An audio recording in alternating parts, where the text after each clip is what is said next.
एक बार देवताओं में चर्चा हो रही थी। चर्चा का विषय था कि मनुष्य की हर मनोकामनाओं को पूरा करने वाली गुप्त चमत्कारी शक्तियों को कहाँ छुपाया जाए।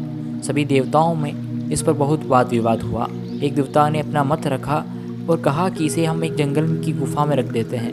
दूसरे देवता ने कहा, उसे टोकते हुए कि कहा, नहीं नहीं, हम इस पर्वत की चोटी पर छिपा देंगे। उस देवता की बात ठीक पूरी भी नहीं हुई थी कि कोई और कहने लगा, न तो हम इसे किसी गुफा में छुपाएंगे और न ही किसी पर्वत की चोटी पर। इसे हम समुद्र की गहराई में छिपा देते हैं। यही स्थान इसके लिए सबसे उपयुक्त रहेगा।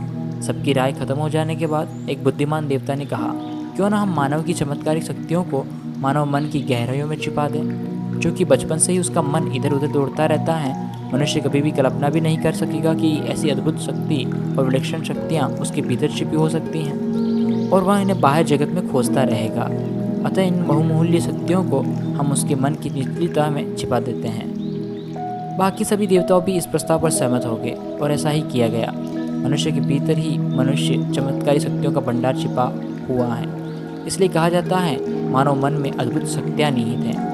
तो दोस्तों, इस कहानी का सार यह है कि मानव मन असीम ऊर्जा का कोष है। इंसान जो भी चाहे वो हासिल कर सकता है। मनुष्य के लिए कुछ भी असाध्य नहीं है। लेकिन बड़े दुख की बात है, उसे स्वयं ही विश्वास नहीं होता उसके भीतर इतनी विद्यमान शक्तियाँ हैं। अपने अंदर की शक्तियों को पहचानिए, उन्हें पर्वत, गुफा या समुद्र में मत ढूंढिए, बल्कि अपने अंदर खोजिए और अपनी शक्तियों को निखारिए। हथेलियों से अपनी आंखों को ढककर अंधकार होने का शिकायत मत कीजिए।